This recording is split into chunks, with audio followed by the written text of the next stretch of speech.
Talking to me? It's time for The Drive with Jack Ebling. Yeah, for some reason or another, you sound a little taller on radio. Great afternoon, Mid-Michigan and beyond, and welcome to The Drive with Jack on the Spotlight Radio Network. Jack Ebling here with my producer, Alex Heward.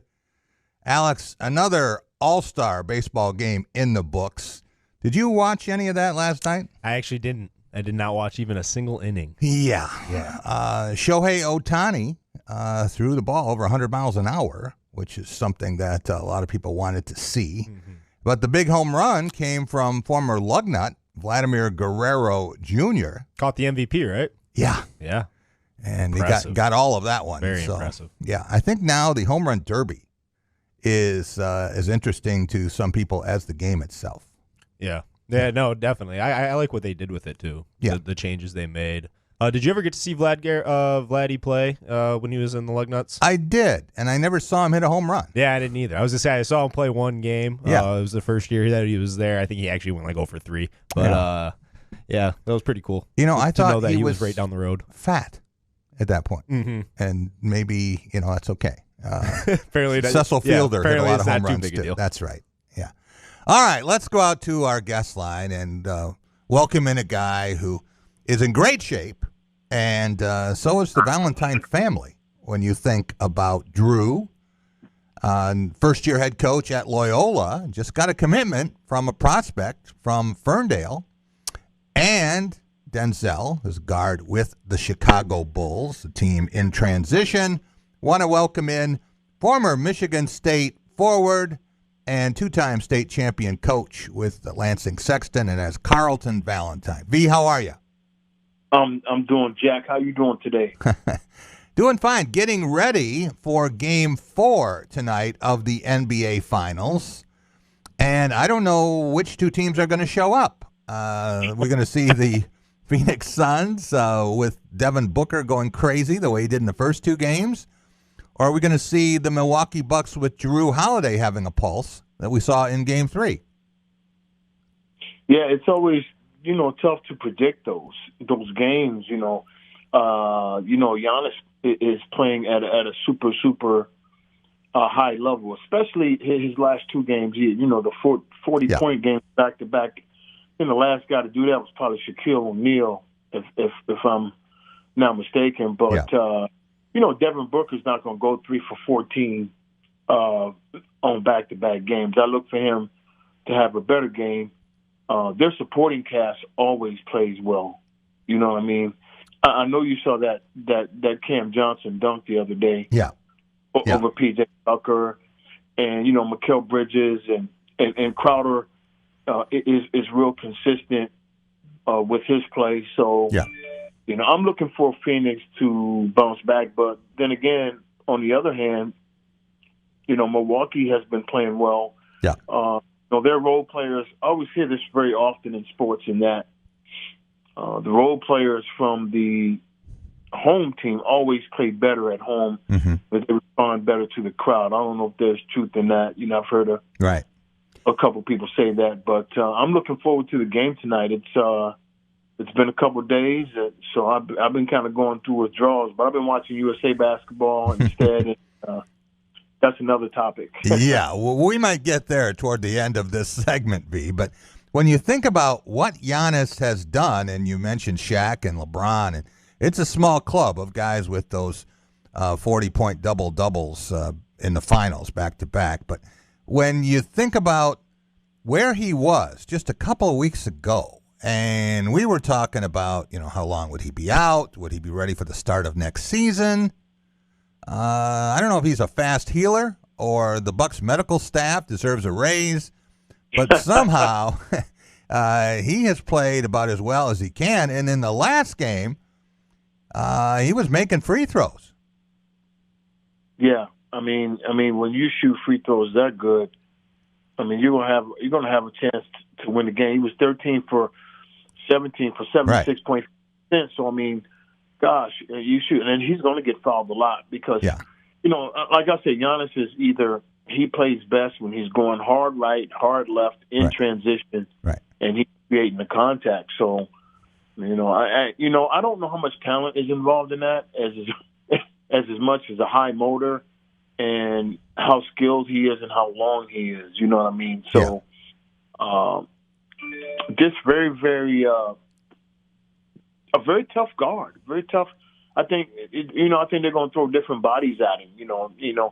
Otherwise, if they have Ayton on him, he's going to foul out. Yeah. In first quarter. So you may start giving a little bit of Jay Crowder on him a little bit, maybe some Torrey Craig maybe on him a little bit, Cam Johnson. They just mix up the coverages on him, and then sometimes double team the guy, make the other guys make plays. But like I said, he's a very tough cover. Yeah, and their role players play good at home. So Milwaukee might just tie it up tonight.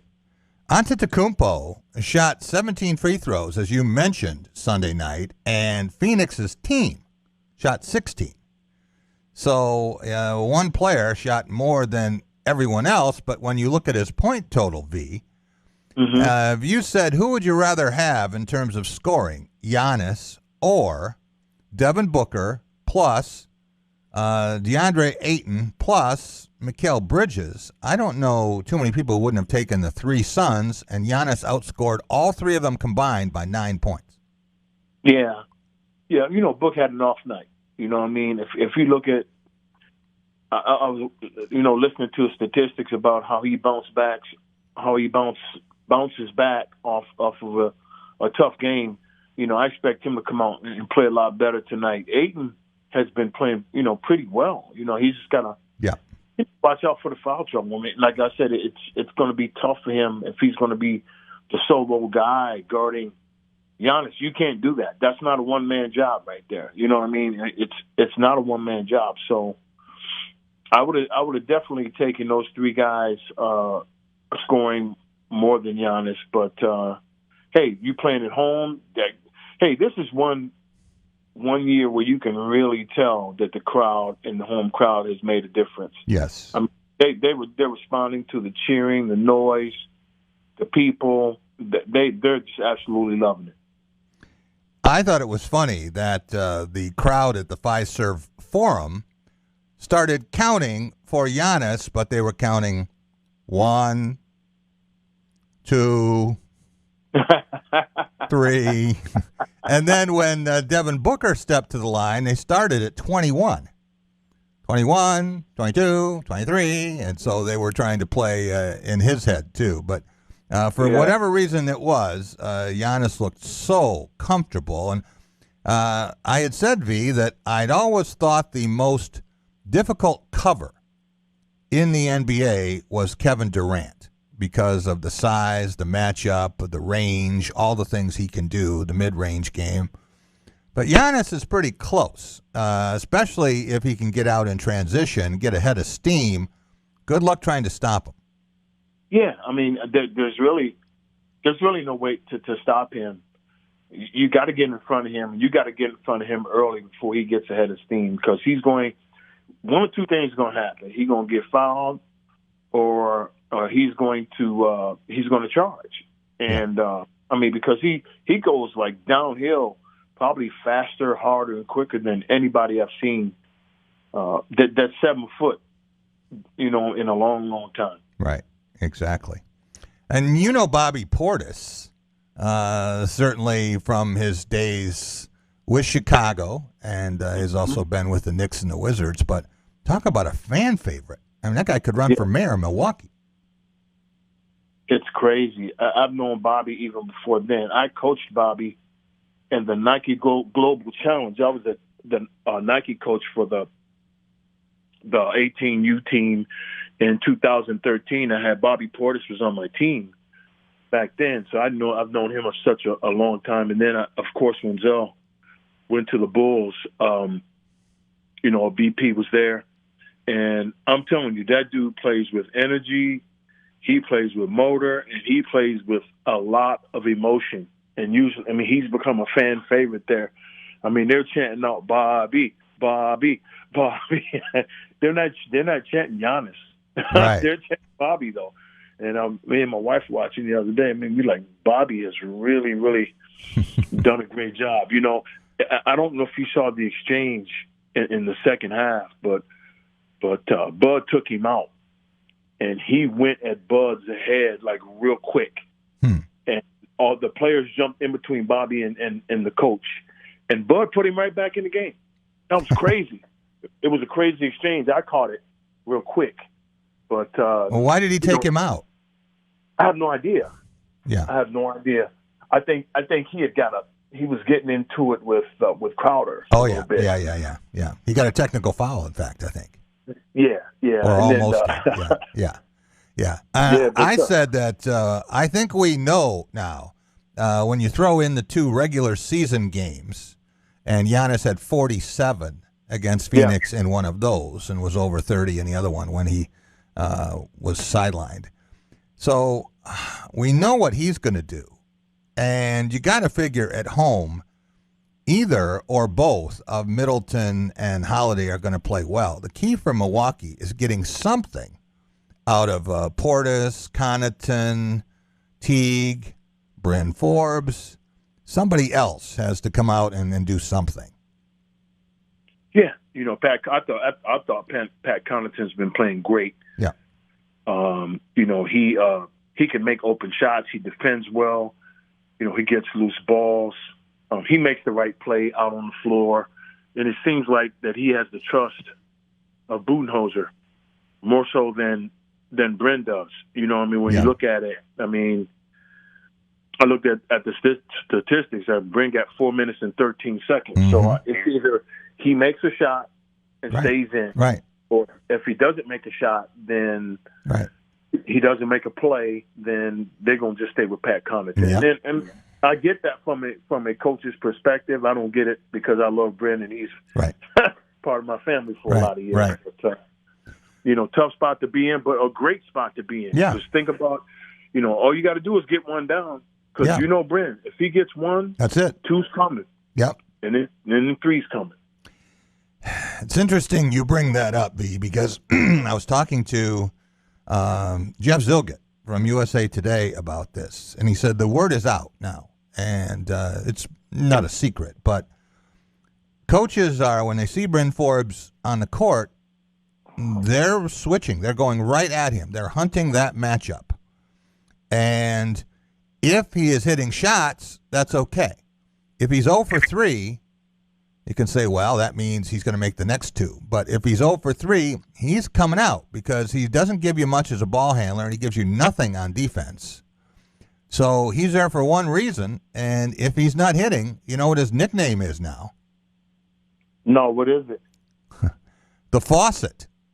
Because when you turn it, you don't know if you're going to get hot or cold water. Oh, wow, the faucet. Wow, I didn't hear that. Yeah. Wow, but you know what? It's kind of true. And I know Bryn. I've known him since he was 8 years old. He just got to settle down. I think he's so anxious right now about making a shot that when he gets an open look, man, he had 2 great open looks the other day, and they didn't go down. And that's only because maybe he's anxious. He's got to settle down and just play within himself. And, he'll get that opportunity because, like I said, it's only a matter of time. He's not in the NBA because he couldn't shoot. He didn't hit 11 threes against Rutgers because he can't shoot the ball. You know what I mean? He's just got to settle down, relax, and let it flow. Well, he didn't outscore Jimmy Butler 60-58 in that first playoff series because he can't shoot. Obviously, he can shoot, but you don't know what day it is sometimes with him. I'm curious, V, if Phoenix wins tonight and goes up 3-1, is this the last game of the season in Milwaukee? Will they get back to Milwaukee? No. Phoenix not losing at Phoenix. So I'll take that to Vegas. I'll take that one to Vegas. Okay. I'll take Devin Booker going for 50 at home. Okay. If Phoenix wins tonight, Devin Booker, Chris Paul, one of those guys are going to go off for one of the most historic nights in NBA playoff basketball history. If Phoenix wins tonight. All right. If Milwaukee wins tonight and evens the series at 2 wins apiece. Now, are we looking at a 7-game series? Absolutely. Absolutely, because the momentum will switch. Yeah. And once again, Jack, last year in the bubble, we did not have, home court advantage. We did not have, and really most of the NBA season, there was no home court advantage because fans weren't allowed in. But now, I mean, the fans you can really tell the advantage of the home court now versus any other time. The people who say that, well, Milwaukee's lucky to be there, or, it's just a matter of time, they're prolonging the inevitable, they forget that they are playing without a season-long starter in Dante DiVincenzo. But that's all right. They could be the first team in NBA history to win 4 playoff series all on the road. And they won Game 4 at Miami. They won Game 7 at Brooklyn and did that after falling behind 2-0, and the Game 2 loss there was only by 39 points. So they then won 4 of the next 5. They lost the opener at home to Atlanta, came back and won 4 of the next 5. Now they go down 2-0 in Phoenix, and if they can come back and win 4 of the next 5 and take Game 7 in Phoenix, they'll be the only ones to have 4 series-clinching wins on the road. Wow, that's amazing. That says a lot about the character of their team and the makeup of their team. So, we can, give them that. But I'd say on the flip side of that, I think Chris Paul is, if healthy, and Devin Booker, if in the right mindset, I would take those two. With Ayton playing a tremendous role, and all of their role players playing a tremendous role. I said all along that I like Phoenix. I said I like Phoenix. The 2 teams I picked out of the West, I said Utah and Phoenix because I like their style of play. They have ball reversal. They get everybody touches. Role players, they play their role, and their stars are stars. Right. And so I will take Chris Paul and Devin Booker versus any other 2. All right, I'm going to say one more thing in defense of my Bucks, okay? Because I've been with Milwaukee since before the playoffs. I put my money where my mouth is. I've got, something on this. Okay. I'm invested. Okay. I find almost inevitably, there may be an exception or 2, but teams don't get to the finals the first time out of nowhere and win it. They have to learn what that experience is about. Now, Chris Paul, he's learned everything there is to know, but Booker doesn't know that. Saw it the other night. Ayton doesn't know it. Saw that the other night. Some of the other young players for Phoenix, almost like you have to lose before you can win. And I think Milwaukee, with more veterans and with what they've gone through with the disappointment, and they did get to the Eastern Conference Finals a couple years ago, but they had the best record in basketball for a couple years. So I think they're ready. You think it's their turn to hand the torch? Huh? I do. And I know they're going to be a big underdog in Game 7 if it comes to that. They have to win tonight, okay? That's the key. I think the team that wins tonight is going to win the series. Yeah, this is what they call the pivotal game. Yeah, exactly. Yeah. That would make sense if they were passed the torch. And I agree pretty much with everything that you're saying. And I do believe in that philosophy that you have to lose in order to win because, that happened to me in my high school basketball coaching career. I lost my first championship 71-47 versus Country Day. And we come back and win the next 2. Yeah. Happened the same way in pretty much any area that I've coached at. I've lost a lot. I've lost a lot before I won, but people never talk about that. They want to talk about when you win. I got thrashed 71-47, and Ray McCallum did a number on me. But Milwaukee has definitely had the losses, and they have the players. Right. I saw a clip today where Chris Middleton and Giannis were together in 2014. That's 7 years of 2 guys playing together. Yeah. It's funny you say that people don't talk about that. I got punched one of many times that Judd whacked me right in the arm. and I think I might still have the bruise. But someone was, talking to him on the golf course and introducing him and what a great coach he was and national champion, and his chest was puffed out a little bit. We're back in the golf cart, and I said, how come nobody ever mentions the fact that when Irvin wasn't there, you went 6 years and you didn't make the NCAA tournament? Oh, that was a bad thing to say. I want to tell you that. Well, is your arm still red? A little bit, yeah. It hurts just thinking about it. Hey, last thing for you, V. You worried at all about Team USA after those back-to-back losses? I am worried. You are? Okay. Yeah, I am worried. I'm very worried because, I know that Coach Pop is a great coach, and these guys have not played together and all of that. But I just think that we do not have tenacious wing defenders on this team. I don't think that we have a dominant postman who can switch out and defend wings on this team. Right. And we have a lot of scores. Yeah. We have a lot of scores. Yeah. And we know the scoring sells the tickets, and you win and all that. But the way I watch the FIBA play and the European style, it's not about the scores. It's about, can you defend that? Are you going to close out on 3-point shooters? Right. Are you going to rebound the ball? We have a tough time rebounding the ball. So I'm very concerned. They looked a lot better yesterday. Yeah. I watched the game. They looked a lot better versus Argentina. Yeah. But hey man, Nigeria, I tell you, man, Mike Brown, what a heck of a job he did with them. Yeah. And U.S. only beat Nigeria by 83 points a couple Olympiads ago. So Nigeria has improved a lot. V, thanks so much for joining us. Really appreciate it. Enjoy the rest of the series. We'll talk to you next week. Okay, take care, Jack. All right. We will be right back, and Tom Lang is in studio from Michigan Golf Journal. And we have lots to talk about statewide and in terms of the British Open, which begins tomorrow. We'll be right back on The Drive with Jack.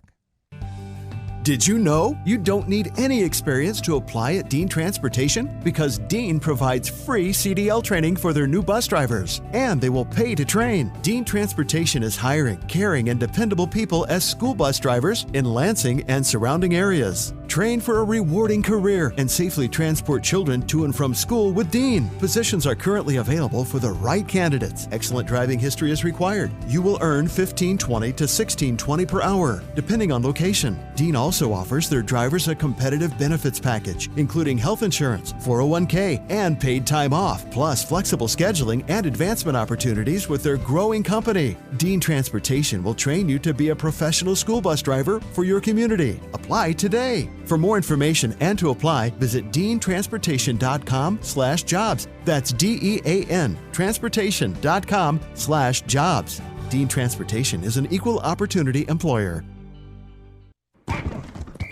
Welcome to Be the Referee with MHSAA Assistant Director Brent Rice. After an uproar about officiating in a recent pro football game, an online article appeared with the headline, "Why in the world would anyone want to be a referee?" It's a good question. While everyone in the game, players, coaches, and officials, strive for perfection, only the officials are ultimately expected to reach that standard, and that's simply not fair. So why would anyone want to be a referee? Every referee will give you 3 little words: I love it. They love it because they know how important it is, no matter the level of play. And they want to be right all the time. And most of the time they are. And like a lot of other things in sports, the friendships and relationships built, the memories, they can't be beat. So we'll all encourage people to join us as referees, and for those of you who can't or won't, to stay in your lane when at the game. Thanks, Brent. You can be a referee. Go online now to register at MHSAA.com. Be the Referee is a production of the MHSAA Network. Jack Ebling here with Forest Akers course manager Bryann Harris. Bryann, it's just about time for some new product. You've got them all here at Akers, and terrific club fitting. Yeah, we've got some of the best club fitting in the state of Michigan. We utilize the TrackMan technology with all the major brands. So if you're looking for clubs for yourself or that special person in your life, then we're the place to go. Lots of different manufacturers. Lots of different ones from all the major brands, Titleist, Callaway, Ping, and more. So please come see us for your club fitting today. Stop out at Forest Akers. Take care of your golf game.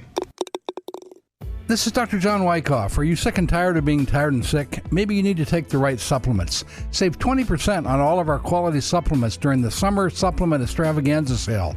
Save on all of our supplements to help improve energy, reduce brain fog, improve sleep, normalize GI functions, and stabilize mood. Save 20% on all of our great supplements both in the East Lansing office or online at wycoffwellness.com. Improve your health and get on the path to wellness today with Wyckoff Wellness. I'm Tony Cuthbert with your Spotlight Sports Update. The American League beat the National League 5-2 in the All-Star game at Coors Field in Denver last night. Tigers reliever Gregory Soto gave up a solo homer during his appearance in the fifth inning. With the victory, the AL extended their All-Star game winning streak to 8 games over the NL. The Tigers started day 3 of the Major League Draft by selecting catchers back-to-back. In the 11th round, Detroit took Josh Crouch from Central Florida, then picked Mike Rothenberg out of Duke. The Tigers also added 4 other position players and 4 pitchers on the final day of the draft. And MLB Commissioner Rob Manfred says 2 rules adopted due to COVID-19 will not be permanent. The 7-inning doubleheader and placing a runner on second base in extra innings were implemented during last year's 60-game season. Manfred said yesterday that the 2 rules remain in place for 2021 because MLB was not sure what the climate of the country would be by the summer. You're listening to The Drive with Jack Ebling. Sorry if you're offended by that. SpotlightMediaStudios.com.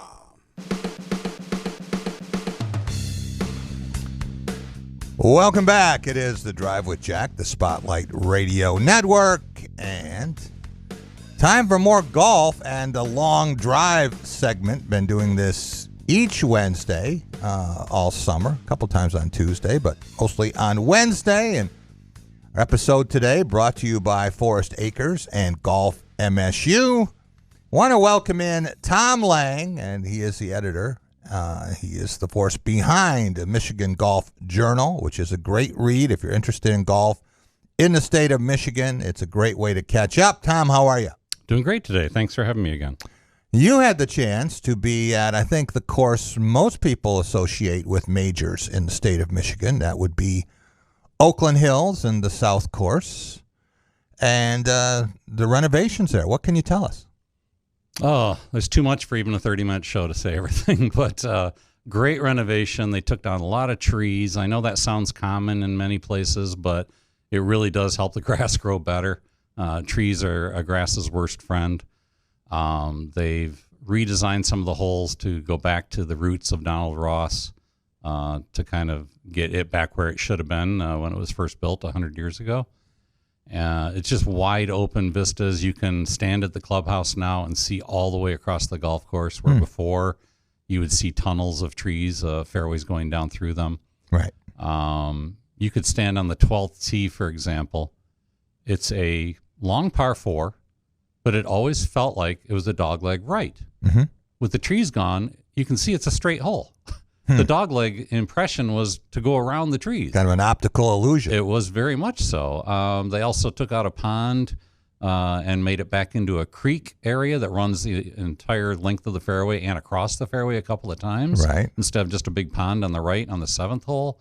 So a lot was done, a lot of technical things to make it ready for trying to host a major again. They've made it very clear they would love to host a major. They can't promise they're going to. They can't promise the USGA might do it, but they feel confident about it. That's why they brought in Gil Hans to do this redesign, and they wanted to make it a little bit more friendly for the members too, because if you stood on the first hole and looked down the fairway for the Ryder Cup or whatever, it was just trees on both sides, and even the pros were going into the trees all the time. So they did things like get rid of the trees, those kinds of obstacles. They got rid of 1/3 of the bunkers, but they expanded the ones they had. So they actually have more sand now, and some of them are big cavernous bunkers. They're just gorgeous, but they're what Donald Ross designed. And it's just a great renovation. You can't appreciate all of it until you probably see it 5 or 6 times, and I'm going back to play it next week. No, I've played it, and I've actually covered 2 U.S. Opens and a PGA championship there. And it's a course that a lot of people, when you mention it around the country, golf people, they can't really define it. they can't say, well, that's what it is. There are certain courses and they have an iconic feature. But it's very well respected. You don't find anyone who says that's a gimmicky course or that's a trashy course or, they did this to try to get an effect. It's a classic course. It's very classic. It probably won't be called the Monster much longer. I even told the people at Oakland Hills, I said, bravo to you guys for all these decades of utilizing that as your marketing theme. Yeah. Because they've maxed it out to for sure. The course to the average player and to juniors and others will seem to play a little bit easier, but they put in a system under the greens called Precision Air. It's very similar to, but different from a system that's at Augusta National. Right. This Precision Air can heat the greens, it can cool them, it can soak them, it can dry them out. Right. They can overnight change the whole dynamics of the greens. If the USGA or somebody says, hey, we need them slower, faster, whatever, they can do that overnight with this Precision Air. And that's what will make a major still a very tough test, but not 365 days a year, super tough test. And I think that's the key, Tom. You want a course that is somewhat playable for the members, certainly, and for young players, but you want to be able to toughen it up so that it is a major standard when they want to do that. Right. Tighten the screws. And with this Precision Air type technology, it allows them to toughen it up without relying on the weather. If they get 6 inches of rain one night, they can still have the greens dried out, to almost paper dry the next morning. Well, you had a chance when you were there to talk with Steve, right? You want to tell us a little bit about that? Yeah, Steve Brady has been the head professional there, director of golf for about 24 years. He came from the Detroit Golf Club. He's definitely the voice and the face for the club. And I stuck a microphone in his face for a few minutes and we had a little chat. We're here on the first and the 10th tee of Oakland Hills, overlooking its brand new renovation by Gil Hans. Just a gorgeous course. And I've got Steve Brady with me, 24-year head professional at Oakland Hills. Steve, you were talking a little bit earlier up on the 12th tee about the views here and how just that one hole changed. What is it that Gil did that really makes this course almost brand new to some people, even though it's following all the same routing and all that kind of stuff? It's probably a few things. So when Gil came in, he looked at this golf course and he had a plan, and I think the plan was for classic golf courses like a Donald Ross, Oakland Hills. He sees that the greens over time got smaller. The mowing patterns back in the day, they didn't allow enough fuel to cut the greens properly, and so the greens got smaller. Over time, a renovation in the past was done to toughen up the golf course, which brought bunkers real close to the greens, and they were deep and they were steep. The fairways were narrowed at that same time to make the fairways tougher to hit. And then over time, over many years, 40, 50, 60 years, trees got bigger that were planted on the edges of the fairways so that the single row irrigation system would hit the trees, so it kept them alive. So over time, those trees that were planted as maybe 10-footers became 60-footers, and they also were 5 feet wide when they were planted, and now they're 60 feet wide, which made a tougher playing condition for the average member, let alone an elite player. So you want to expand the greens, obviously, and then take the bunkers, which had become smaller and many more, take a third of them out, but make twice as much sand, so that they're larger, fewer bunkers to match the scale and the scope of the piece of property. Okay. So if it was a smaller piece of property, you could use smaller bunkers. This is huge. It's expanded. You have a beautiful clubhouse. So he took the bunkers back to the way it used to be. And at the same time, the board supported a precision air system, which allows for drainage, heating, and cooling of the greens to keep them in better shape year-round or season-long. So probably those three things, but with the tree removal, so you can see the views from the clubhouse to the course, and from the course to the beautiful clubhouse, that was important as well. So those things were the kind of the genesis of the whole deal. There's been a lot of talk the last 3, 4, 5 years about why the members wanted to make these changes. It's no secret that you guys would love to bring a major championship back here, but a lot of the reason that this happened was to make it more playable for all people. Yep. You even mentioned like juniors and trying to support junior growth. Why do you think this course now can do all those things? Well, so if you look at the fairways, each fairway was expanded at least 10 yards up to about 30 yards on the 16th hole, the width, to a certain point. Sure. So if you can only hit it 260 yards, you should be able to have a fighting chance of getting your tee ball in the fairway. Now you go out to 280 to 350. Now the larger bunkers were brought in at angles, so that if you're hitting it that far, you have to think a little bit more, which is what the elite player would have to do. So the player that doesn't hit it quite as far is going to enjoy hitting a tee shot and getting it in the fairway. They're going to enjoy hitting their second shot, but they're going to have to manage that next group of bunkers, the cross bunkers. And then once they get through those or over those, the approaches to the green were widened dramatically as well. So almost every green, the approach is almost as wide as the green itself. Whereas before there would be bunkers in the front left and front right, which you'd have to fly the ball over those and then stop it on the green. Well, not everybody has the ability to hit a ball high and land it with control. So now you're able to roll the ball on the green if you don't have the skill or the strength to fly the ball and land it with control. So you have the best of both worlds. Now, if a major championship were to come here, is it going to be easier? No. It's going to be tougher because the players hit it farther than the average club player. And with the precision air, the firmer, faster greens, you can put the hole locations wherever you'd like. And to hit to those corner hole locations, you have to hit a quality shot. And if you don't, you're penalized. So that's the story. Okay. And one last question. The average Joe doesn't come out here and play. Obviously, it's a private club. You have to be invited and that type of thing. Yeah. But what do you feel like the attention that a course like this is getting for this renovation and whatnot does for just the local area, the image of Michigan as a golf state, those kinds of things? You know, it's funny you mentioned the private club. A lot of the members here invite their friends. And their friends may be, let's say, the average guy, not particularly affluent. He's a working man, but he comes out here, he can enjoy this golf course now. Whereas maybe in the past, the view was, Oakland Hills it's private. Nobody can play it. You can play it. You just have to be invited by a member. What's wrong with that? Right. The members here are passionate about golf. They're very generous. They give back to the community that nobody ever hears about. They do things, behind the scenes because they don't want the notoriety.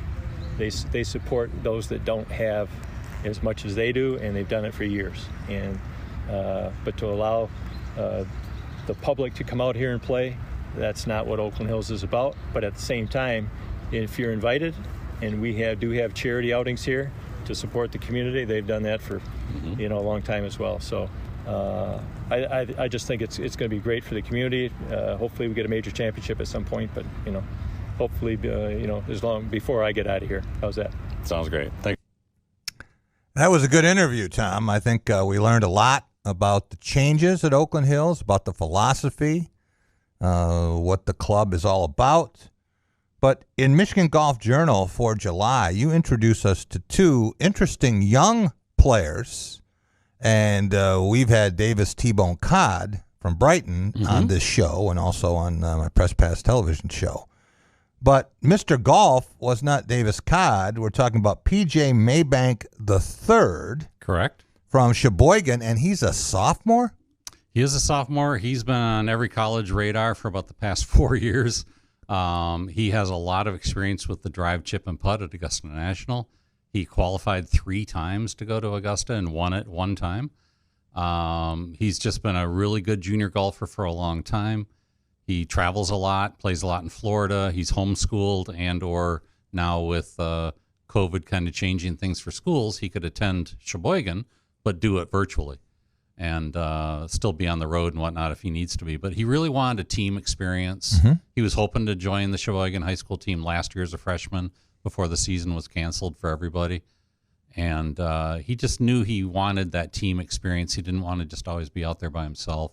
So he joined the team, became an official high school player, and got the Mr. Golf Award by winning regional, state finals, and the Mr. Golf. That was his trifecta. Triple crown. Yeah, that he wanted that Triple Crown.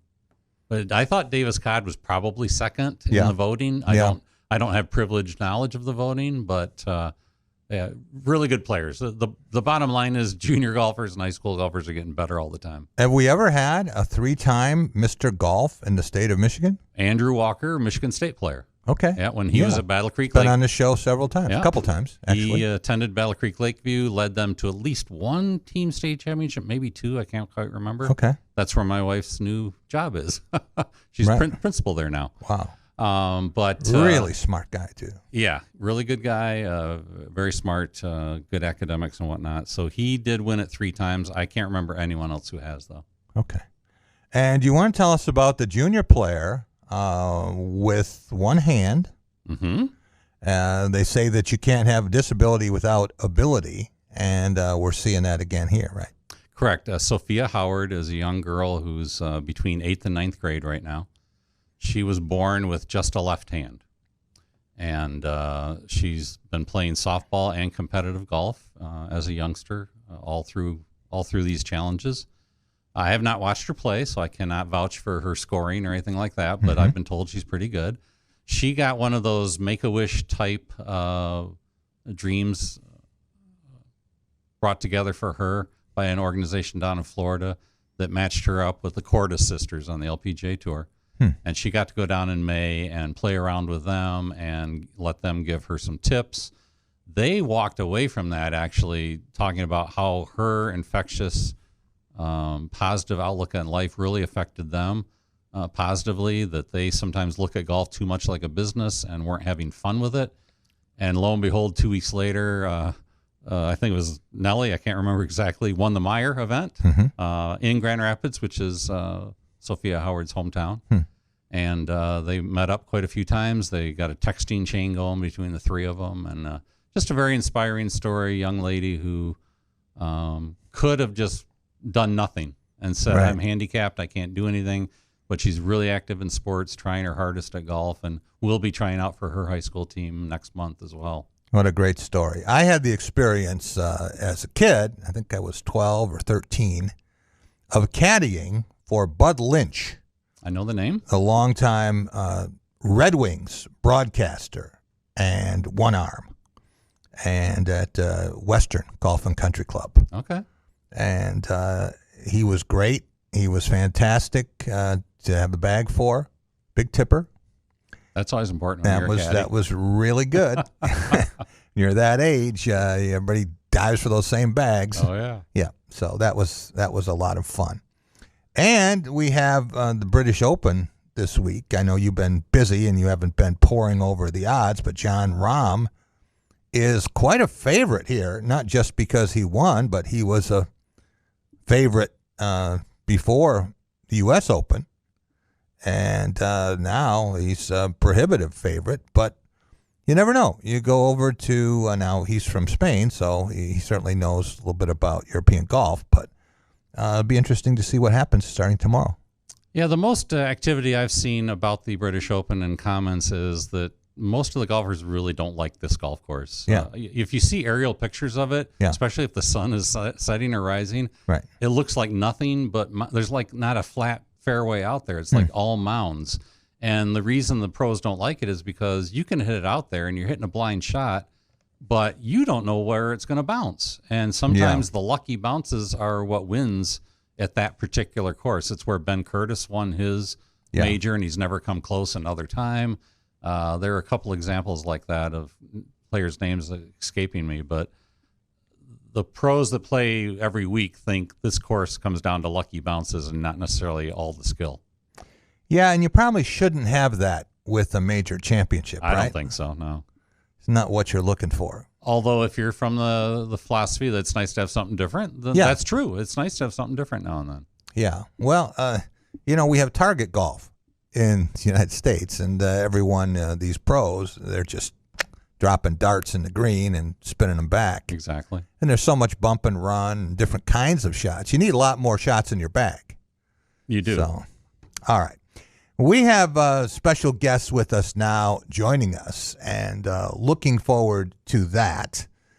And want to welcome in Bryann Harris. He is the head professional course manager at Forest Akers Golf MSU. Bryann, how are you? Wonderful, Jack. How you doing? I'm fine, and I just saw you Monday at the Celebration of Life for Ken Horvath. And you want to tell our listeners about a great addition to Forest Akers West on the tee? Yeah, absolutely. We finally were able to celebrate got the amazing career that Ken Horvath had. It was after his passing back in December of last year, and wonderful to see, on my end at least, so many people that I used to work with that come back to, kind of show their respect and share memories of him. But we were able to have a bench was purchased in memory of Ken and had a nice little area next to our white tee box on number 1 on the West course, designed and created for him. So it's a wonderful way to start your round to see that bench, and it has one of his favorite sayings on it, which Jack and I heard the other day, which is what do you want to do with that club? Yeah, it was a wonderful day, and to finally celebrate him after this obviously long 18 months we've all had. So it was just a wonderful way to remember Ken and what a great person and friend to all of us that he was. Yeah, Ken might be a certain place and ask, what would you want to do with that club? And I'd say, join it. Right. Tom, when you were just out at Akers, I think you were talking with Casey, right? Correct. Casey Just an hour or so ago. Yeah. Did you see the new bench? Did you get to see what they've done at one? No, Casey and I focused on the new practice area that was built for the teams. Okay. And I was going to ask Bryann, what kind of involvement will your staff maybe have with that practice area, Bryann? Are you going to loan them a superintendent half-time or something like that? Because that's going to be a piece of property that needs some care, and he wants to change the conditions for a couple of weeks before they go play a tournament in Texas. He's going to want the greens normally firmer than they are. Are you guys going to be heavily involved in that? In what way? Yeah, we, myself, and then our superintendent, Ron Lewis, have been involved from the beginning. So this whole process started pre-COVID, so November of 2019, right around that time frame. And, Ron and his crew are the main folks that are going to be maintaining that facility. So, Casey and Stacy, the men's and women's coaches, want to have an area that will allow them to prepare for the golf courses that they're playing. So we've got the best of the best as grass goes, and we sand capped the majority of the facility on the fairway and green areas, so that we could have the opportunity to keep it firm and fast like the teams are used to when they go play an event. So the area is growing in okay. It's growing in kind of nicely. So, we're looking forward to being able to open it here at some point, at least for the golf teams this year. Those guys are out mowing and fertilizing and doing all that watering every day. So it's starting to fill in, and we're going to be heavily involved in the maintenance of it. Bryann, we have another PGA pro from Akers, and he is a club fitter par excellence. You want to do an introduction on Alex? Yeah, absolutely. So, Alex Lorencz is going to join us this evening, and Alex is one of our operations managers here at Forest Akers. He's really the one that has taken our club fitting from nothing about 6 or 7 years ago to what it is today, where, and he can explain more, but he does a ton of fittings throughout the year, very knowledgeable on the TrackMan system that we've all become familiar with from golf coverage, and very knowledgeable on the golf club side of things and what works best for folks. So, Alex is wonderful at doing that, and really does a great job with our guests and keeping up to date on all the new technology. Alex, welcome to the show. And what's the big thing that the average player, someone comes out to Akers or they're getting new clubs, what do they really need to know? Well, hey, Jack, thanks for having me on, first and foremost. But, I would say the biggest thing that they need to know is they need to know, relative to their skill level, the type of club that they're playing, or the type of club that they are attempting to play. Mm-hmm. For example, like a more forgiving club head versus something that maybe promotes a little bit more workability versus, maybe more of like a tour style blade that has very little forgiveness. But it's very hard for anybody who is, rather what level of amateur golfer they are, if they're trying to do something that the equipment is not going to allow them to do or enjoy when it comes to the game. In terms of flex and other things, Tom, you know a little bit about this. I'm not flexible, if that's what you mean. Well, what's the key? What do you think? Tom? You're asking me, not Alex. Yeah. The key to being fitted is just being willing to listen. It might feel weird that you might be adjusting your swing a little bit, but they're trying to help you keep your swing, if it's anywhere near decent, and fit the clubs to you. So that's been my experience anyway, the couple of times I've done it. Alex, how expensive is it to have a proper club fitting? And I'm guessing that you get that back many times with lower scores if it's done right. Oh, absolutely. So the cost of the fitting itself depends a little bit. So like if somebody wants to do a full bag fitting, which is, woods, potential hybrids, irons, wedges, it's $175. Okay. And it can take anywhere from, an hour to 2 hours, sometimes even broken into 2 sessions.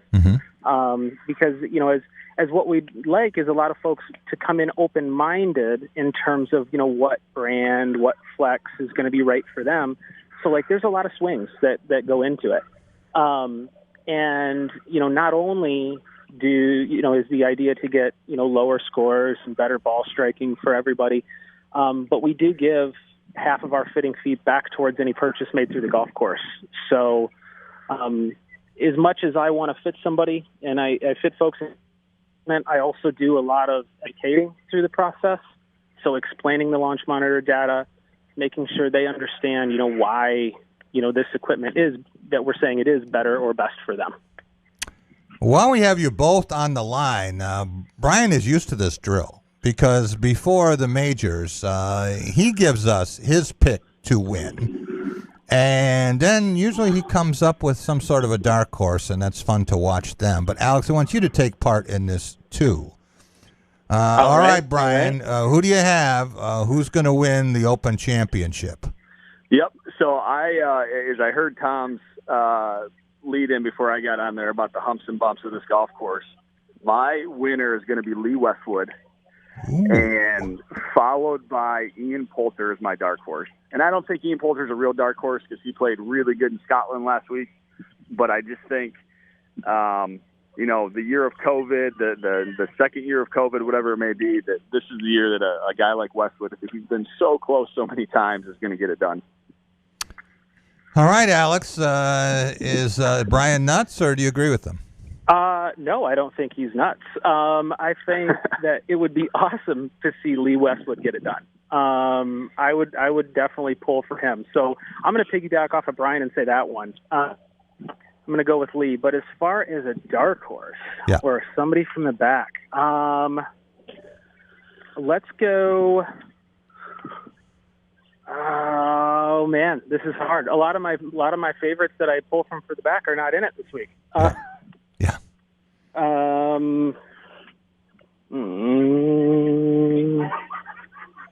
This is tough. This is hard, especially I don't have anything in front of me to try and pick somebody. Okay. Is Cam Davis in the field? Let's go with Cam Davis if he's in the field. Okay, well, he's been playing, and no question about that. We saw what he did at the Rocket Mortgage. Tom, you want to get in on this? You want to give us a couple quick ones? Got about 30 seconds. I like Justin Thomas. He's kind of due for a win again, but if he can keep, actually anyone who keeps their cool and just has fun with this and doesn't blow up in their mind over the bad bounce and celebrates the good bounce, their lucky one, I think they can come out on top. And Justin may just have that kind of personality to do it. All right. I like older players, veteran players, the British Open. I'm going to say this is Louis Oosthuizen's moment. And dark horse, maybe, how about Stuart Sink? Let me go there. Hey, thanks so much, guys. Alex, Bryann, appreciate it. Tom, see you next week. Hello, Hello, this is Mary Stucco with Education Unfiltered. Education is so important, and it doesn't mean you have to have a bachelor's degree or a master's degree or a PhD. It's really about what is best for you and what you need to take, whether it's a certificate or studying something in the trades, or you need an associate's degree to further develop yourself. There's a great opening for people at all ages and at all stages of life who are looking to go back into education and redevelop themselves. Check out my latest podcast with Central Michigan University's Actuarial Science Program. Like and subscribe to Spotlight Podcast on our YouTube and Facebook pages and watch all my episodes, or you can listen in on your favorite podcast platforms, including Apple Podcasts, Spotify, and Google Play by simply searching Education Unfiltered. This is Mary Stucco. See you soon with more conversation on Education Unfiltered. When it's your moment, that once-in-a-lifetime moment, you don't just want jewelry. You can get that anywhere. You want a memory that will go down in history, your moment. We're Medawar, crafted with exquisite style, quality, and love, so your present will be stunning every time you look at it, every time someone notices it, and they will notice. We've devoted our lives to this art, and we're proud to share it with you. The gift you want to give is here. Medawar Jewelers in Lansing, Okemos, Jackson, Portage, and Brighton. Live across the Great Lakes State, you're connected to Michigan's most engaging and influential radio and television program, Michigan's Big Show, starring Michael Patrick Shields. Great to be with you, Michael Patrick. You're the show I would want to be on. Forget those other ones. Michael Patrick, it's always a pleasure to be on the air with the King of the Airwaves. Thanks for having me on again. That's a very good question. Those are all great questions. Good morning. Thank you. Michigan's Michael Patrick Shields. NBC News Radio, I'm Lisa Taylor. President Biden is at the U.S. Capitol meeting with Senate Democrats. Before going into the meeting, he and Senate Majority Leader Chuck Schumer walked by reporters. We're going to get this done. We are getting this done. Thank you. Their get-together comes after an agreement was reached on a $3 trillion budget. Biden's party is trying to lock down support for the plan, which includes expanding Medicare, fighting climate change, and investing in child care and education.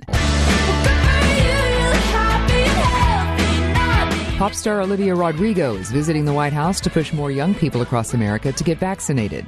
It's important to have conversations with friends and family members, encouraging all communities to get vaccinated and actually get to a vaccination site, which you can do more easily than ever before. Speaking with reporters, the Good For You singer said she's beyond honored and humbled to spread the message that it's easier than ever to get a vaccine. The 18-year-old said she's in awe at the work President Biden and Dr. Anthony Fauci have done. Lisa Taylor, NBC News Radio. Michael Patrick Shields here with Matt Rhodes at Dusty's Cellar. 2020's gone. There's some things I won't miss, but there sure are some things here I want to hold on to. Yeah, as unusual as 2020 was, there'll be one constant for 2021, and that our 6 for 60 wine club is going strong and will continue to do so for the upcoming year. I know you added some options, the Pinot Grigio, the Rosé, Parducci, and all the reds and whites and mixed. Going to do the same this year? Absolutely. We'll carry on with all the variations of the club we offered this past year, and we'll be looking for more creative new club ideas as the year goes on. I do like those top shelf, top 100 selections. You have over 100 wines offered at $15 or less, but they're all highly rated by a wine publication. Will you keep that up? Absolutely. 100 wines, red, white, rosé, dry, sweet, whatever your taste, we'll have a wine for you at $15 or less, a highly rated wine, a great value. Cheers, and you can join me in the Dusty's Cellar 6 for 60 Wine Club. Just pop on dustycellar.com and have a look, or go on into the store on Grand River in Okemos, just a little east of the Meridian Mall. Cheers, Michael.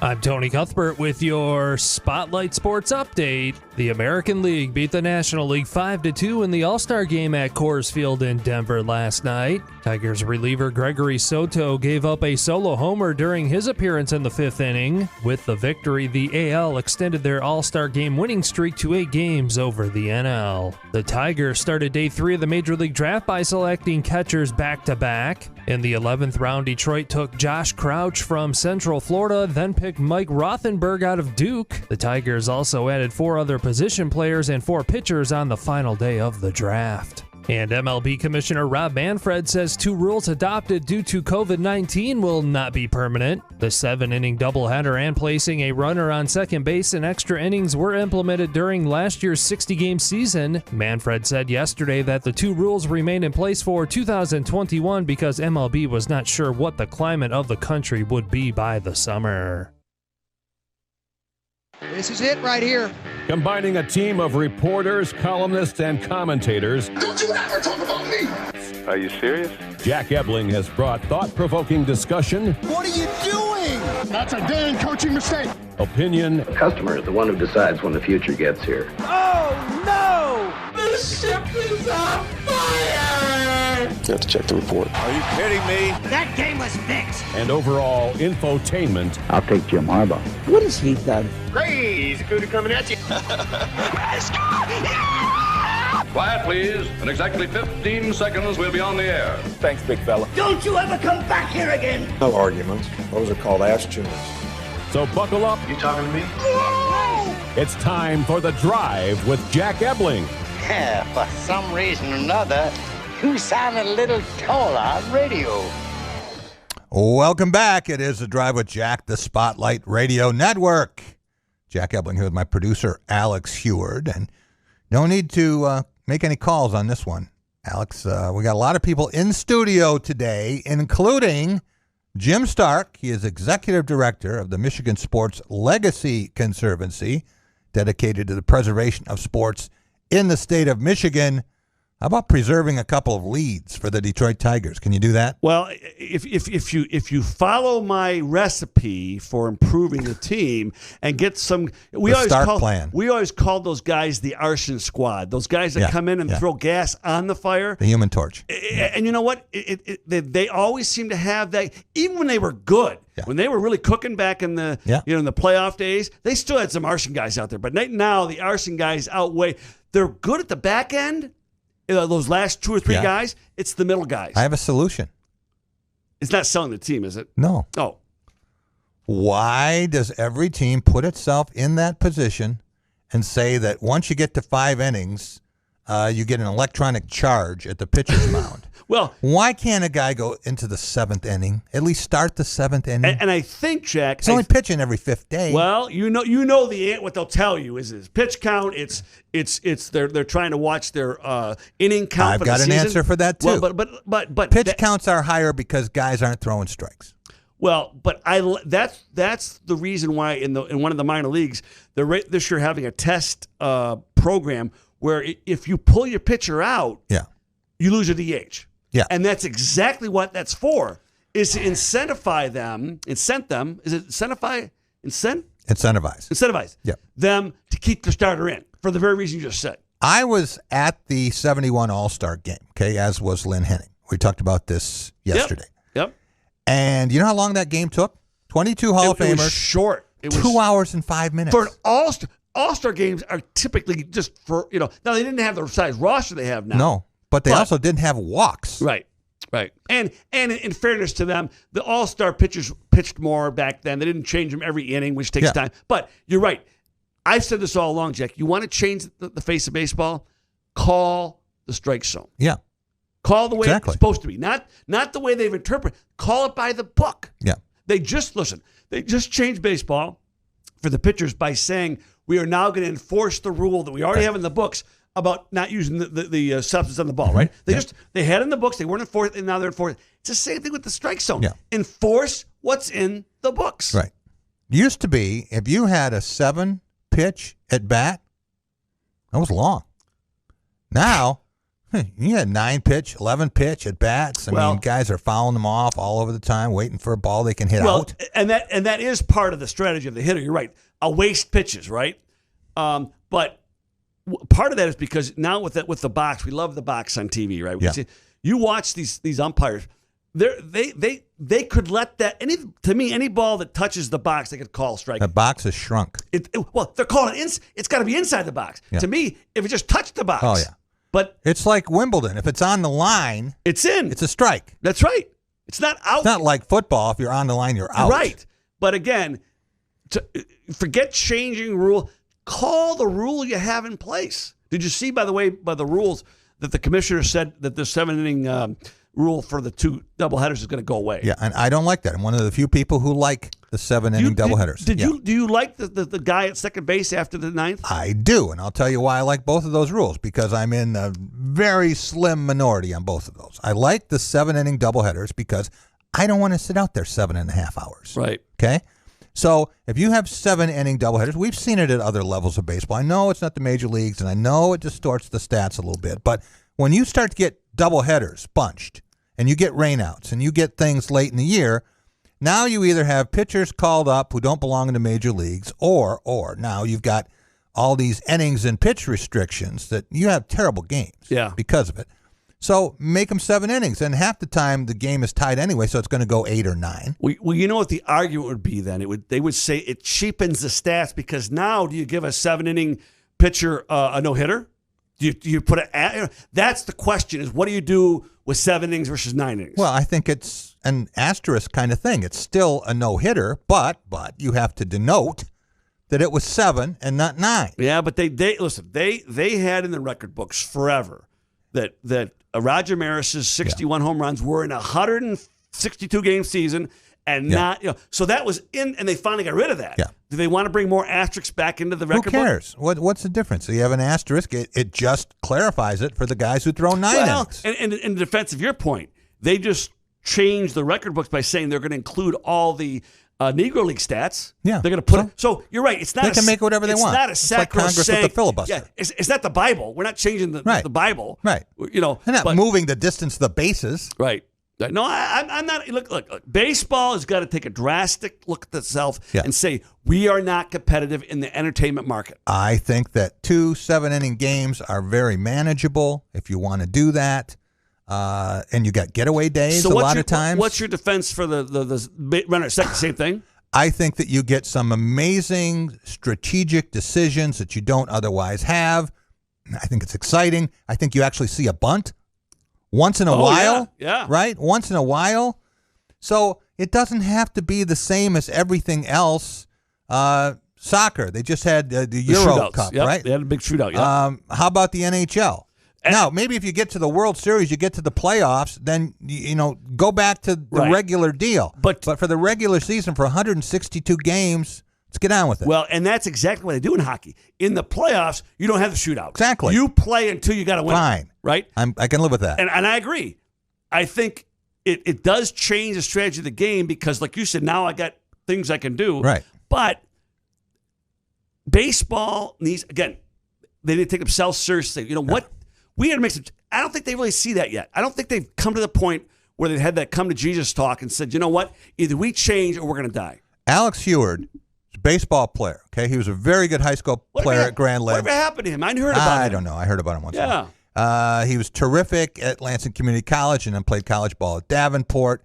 Alex, I've asked you about 4 times in the last month how much baseball you've watched, and you haven't watched. I mean, you got other things going, obviously. You're a busy guy and marriage and everything else. But you haven't watched a ton of baseball. You don't sit there all night and watch baseball the way that people used to. And you didn't watch any of the All-Star game last night, right? Yeah, that's correct. So I think that, now this is a baseball guy. Yeah. You're finding a lot more people who, they like baseball. Sure, they'll go to the park and have a hot dog and sit out and watch it. But to sit there the way we used to. Right. We used to be glued to the set for the game of the week on Saturday afternoons. Well, I told you when we went to that game earlier this year, I was so thrilled because I could keep score and I have never, but I would sit, but no one keeps score. No. I couldn't even find a scorebook in the stadium for crying out loud. We're fossils, okay? So it's a little bit different. But I used to get geared up for a week before the All-Star game. Yeah. You couldn't have pulled me out of there with the jaws of life. Now, I will say this, though. I have been in mourning the last couple. I think I told you this. Yeah. Because this is the first time in 22 years when I wasn't able to go cover the All-Star game. So, and you know what? It was harder than I thought. I thought it might be like, well, it's just, you know what? It wasn't. I really enjoy it. I missed it, and I hope to go next year.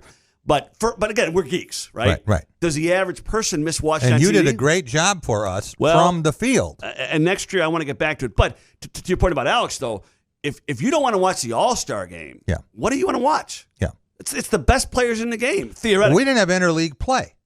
Right. So when I went to Tiger Stadium that night in 1971, I'd never seen Willie Mays or Henry Aaron or Roberto Clemente. Yep. I had seen Bob Gibson pitch in the World Series in '68, but I'd never seen Juan Marichal or any of these guys.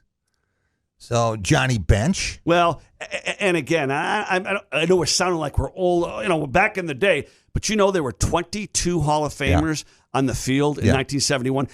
I don't think there's, if we looked at that lineup from yesterday, I bet you we'd have our time with 5. You think? I think more than that. I have to look. I don't think you'd get to 10 though. No, but yeah, you'd have no more than 2 hands worth. Yeah. You wouldn't have 22. Yeah. But again, it was the best of the best. Yeah. Right. And now but they still had the rule back then about having to have one from each team, didn't they? Yes, they did. And they never changed that. No. Now that might improve the game. If you're worried about the game, and you want the best, maybe you can do away with that. I don't mind that, and I didn't mind the on-field interviews. Some people found those obtrusive. You know what bothered me? And again, I sound like get off my lawn. The uniforms. I didn't watch. What did they do? They screw with them You again? didn't watch. Oh no! I told you I was in mourning. Yeah, I heard that they didn't wear their team uniforms. No, right? they had, like one was dark, one was white, and you couldn't even see. And you know why? They had some fancy design on the left breastplate. You know why? Sure, it's merchandising. And when you go to an All-Star City and they have the workout day, right? Yeah. They have a special jersey for the workout day, which is Tuesday? Yeah. Or Monday, I mean. They sell a ton of those. Yeah. It's the same thing. Let them do that for the workout day. Why should I sell let me wear my jersey I just designed and you might buy that's the whole thing. I think, again, I'm not a marketing manager for Major League Baseball, but I think you get more bang for the buck by taking those classic logos. The Red Sox had 5 players in the game last night. Yeah. Let's see the Sox logo up there all the time. And it reminds you all game long, this is different. This isn't a regular game. Yeah. This is, every time you see, these are all stars playing together. You don't want them to look alike. Right. That's the whole point. Yeah. If you didn't know who the player was or you didn't recognize his shape or style of play out there, you would have no idea who it was. One thing we didn't talk about because we were on last week, by the way, was the All-Star pick for the Tigers. To me, that was a surprise. Yeah. I did not have Gregory Soto. No, I thought I didn't they'd either. be all over Jonathan Scope. I thought the fact that they picked Soto was a surprise, and I understand why. They got a lot of infielders they could pick. Yeah. Having another arm in the bullpen doesn't hurt them. Oh, yeah. And he's an electric arm. Yeah. Did he get in? I don't even know if he got in. Did he get in? I didn't see him. Okay, so you might not have played. No. So that's why they picked him instead of Scope. But having said that, when you looked at his stats pretty closely, he's having a really good year. Yeah, that's nice. Maybe not an all-star year, but a good year. Well, the pitchers are going 1 inning now in the All-Star game, so most of them are. Used to be some the not starter going that. The starter would go 3, Yeah. the second guy would go 2, and then they go 1. That's right. But now, That's right. And sometimes, Jack, they'll split the inning. They'll bring him out. So a 71 All-Star game, Jim. Everyone remembers the 6 home runs by the Hall of Famers. Do you know who got the save in that game? Rally Fingers. Nope. No? Right league, wrong guy. It was a big name. I mean, it was a name. Big name. Very big name. Starter. It was a starter. They didn't have relievers. I won't remember them. Mickey Lolich. He did come in at the end. That's right. I the did know two that. things you can win a lot of lunch bets. Yep. Okay. Who got the save for the American League in the 71 All-Star game? Yep. And when did Sparky Anderson lose his first game in Tiger Stadium? It was a 71 All-Star game. He was managing the National League. Well, okay. Can you tell me the 3 managers who were Hall of Famers on the field in the 71? There were 3 managers on between the 2 teams. There were 3 managers. 3 managers. Earl Weaver. Yep, that's one. And Sparky. Yep. Who's the 3rd? Manager. Yep. He was a manager who was on the field coaching. I don't know. Alex? Oh, he won't know. No. I bet you, when you tell you the name, you won't know who it is. Walter Alston. Oh. Walt Alston was one of Sparky's coaches. Okay. Yeah. On the National League team. From the Dodgers. Do you know who Walt Alston is, Alex? Any idea? Never heard of him. Oh, my Lord. You know. He knows Walt Disney. Maybe. Yeah. It's the name of the park down in Florida. Yeah. Well, it was an amazing night, I think, back to that. And I didn't have a home run derby then, although they did in 2005 when Pudge had that great thing and finished second to Bobby Abreu. But that night, you wouldn't have believed it, Jim. It was warm and very windy. Gusts blowing out to right field, 25, 30 miles an hour. And of the 6 home runs, 5 of them went to right field. And right-hand hitters. I said, we're just going to fly ball to right field. Reggie Jackson and Johnny Bench did more than that. Oh, yeah. Johnny Bench hit a ball so hard, and it was a line drive that went up through the exit going into the upper deck and went out, landed in the hot dog stand somewhere. And then the one that Reggie hit, that hit the transformer, would have cleared Trumbull. They say that might have been one of the longest tape measured home runs of all time. Yeah.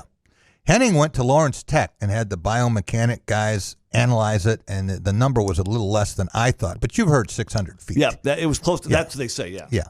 And the ball bounced off the top of the roof above the second deck, almost to second base. Stopped about 15 feet short of second base. And it's vague because I was young then. I was only 11, but you wonder what the ball was doing there. Yeah. Because all of a sudden the camera.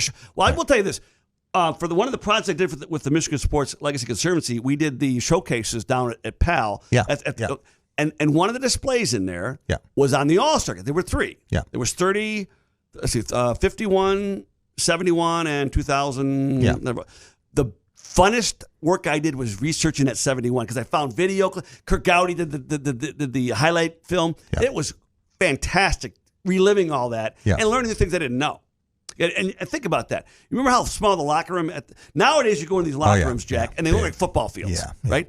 That Tiger locker room was so with those all Hall of Famers to be. You couldn't turn and spit without hitting somebody that was a hero. Right, exactly.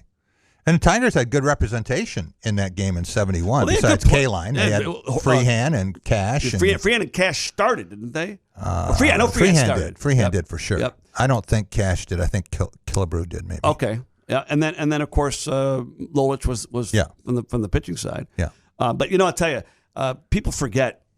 I guess I love to think about those kind of things, but the fact that back in those days, I'll tell you this: the greatest as long as I'm talking about the All-Star Game, the greatest All-Star Game moment I ever remember in all my years of covering was first year, 99. Was in Boston. Mm-hmm. Oh, Ted Williams. When they had, I forget what it was. It was the top something of they had all the guys at their positions, right? Yeah. Of all time. Yeah. Ted Williams came in last. Yeah. Everyone was in a suit. Ted Williams was in a golf shirt. Yeah. Right, with his fishing hat on. Yeah. Golf cart comes right to the center. Yeah. Home plate. Or to the pitching mound. Yeah. All those greats came in. Tony Gwynn was his guy. All those All-Stars came out. He was like a star among stars. Oh, yeah. Yeah. Right? Yeah. It was just, I'll never forget that. It was such an amazing moment. May have been the greatest pure hitter of all time. And had he not lost 3.5 years to the war, may have been the greatest hitter. And he went hitter. back in and lost 2 more. Period. Yeah. So he lost 5.5 years. Yeah, he was, his numbers would have been just off the charts. Between World War II, and he just batted .406. Right. Right. The last guy to hit 400, and then he misses 3.5 years. And then he goes back in Korea, serves again, but, hey, he was 38 or 39 years old when he hit 388, and he never got an infield hit. They say he had the best batting eye of anyone of all time. Yeah. He could see, he always talked about watch for this. I remember I had a coach one time. He said, Ted Williams said, look for the spin of the ball. Yeah. Spin of the ball. I'm not going to see the ball. He said he could see the laces on the ball spinning. Oh, unbelievable. Another line I love. He says, he could time anything. He said, I could hit a jet plane coming through the strike zone if I knew it was coming. Right. If I knew it was a fastball. If there's no deception, he could hit it. Yeah. So. One of the best baseball books I've ever read, Jim, and it's small, it's short. You can read it in 2 hours. It was by Ted Williams. It's called The Science of Hitting. Yep. You've probably seen it. And on the cover, he's the first guy who took the strike zone and filled it up with baseballs. And he put the number on what he would hit each baseball where it was in the zone. And obviously, the lowest is, the low outside corner pitch away from him. He's not going to hit that very well. But the one in his sweet spot, he's going to hit 450 on. Yep. No. It's interesting, though, because, and I don't want to be negative, but I think the story of him being a manager with the Washington Senators is important because he was a poor manager. And I don't have any proof of this. Right. But I believe the reason he wasn't very good is he couldn't understand why guys weren't as good as him. No, and he couldn't understand pitchers. He's so gifted. Right. He couldn't explain how to hit a ball because he never had to learn. He just knew it, and he was a poor man because he wasn't. That's why again my theory is superstars do not make good managers for that reason. The best managers are the guys in the bench, the Sparkies, the Earl Weavers, who had to learn the game from the ground up. The only thing I can say in defense of Ted Williams as a manager was he hated Denny McClain. Wouldn't that have been something to be on that team with two egos like McClain and Ted Williams in the same locker room? I would have paid to be a fly on the wall for that. Yeah. But what a great trade that was for the Tigers. Phenomenal. Right? But it bought them, 8 good years? Yeah. It bought them the whole 72 division. Yeah. And they were really a good team for like 6 or 8 years. Right. And when they made the trade, and people were, they just lost Denny. You know what? That was unbelievable. Jim Campbell should have gone to jail for that robbery. And again, Jim Campbell, if you look back at his record, rarely did he ever not come out on top in a trade. Yeah. He was very shrewd. Yeah. As opposed to... Or a salary negotiation. Well, that's another story. Yeah. But as opposed to the guy now who... I will tell you this, though, and I heard this, I wanted to mention this, again, I heard it since the last time we talked. A.J. Hinch did an interview before, it was like a week or two ago, I guess week before last, we talked about the players they might be trading, and he said, don't come and looking for a steal from us. The fact that A.J. Hinch had so much to say about players tells me he's in that room. Yeah. And that gave me hope. Yeah. Because now it's not just Avila. A.J. Hinch has a say in what's going to happen. Hinch, remember, he was in the front office in Arizona before he became a manager. Right. Lynn was telling me about the knockdown dragout they had in Lakeland, about the draft. Really? Yeah. And, a lot of people thought, well, they're going to take a shortstop. Just recently. Yeah, if Meyer or Lawler's there. Yeah, and they had their mind made up, the scouts, about Jackson Jobe. Yep. And they would have taken him second. Yep. And there's at least one team in the major leagues. I don't know if it was Tigers, but I don't think so. It was another team that would have taken him first. Jobe. Yep. Overall. So, hey, A.J. Hinch is in on everything. There's nothing being done baseball-wise that he doesn't know. Which gives me great comfort, but go ahead. Yeah. So, I've been hard on Al Avila, too. Me too. We both have. He's well-deserved, too. But I was hard on A.J. Hinch, and I was wrong. Yep. Now, I'm going to give Al Avila a little bit more rope here and see if he hangs himself. But what's happened now, some of the guys starting to play. It's taken longer than it should have. Maybe he's made some mistakes along the way. But let's see in a year or two how this progression of youth is coming, and the Torkelson and Riley Green are up, and this pitching staff comes together, and if Jackson Jobe turns out to be Tom Seaver, then let's see. Well, what was it? What was the argument about? Who to take? About who was for who and who was for who? Yeah. No, who was backing? Oh, I don't know that. I'll bet you Hinch was one of that shortstop. The one they ranked really top, and he didn't go till what, 5th? Yeah. 4th and 6th. Yeah. 4th was Meyer and 6th was Lawler. But Meyer was the guy they thought. But should the Tigers have taken a high school shortstop instead of a high school pitcher? We'll see. Look, when you look, there's no draft that's worse at predicting the careers from their draft position than baseball. Yeah. Every draft is better than that. Jim, we have about 4 minutes left. With what happened to the Tigers, they were doing so well.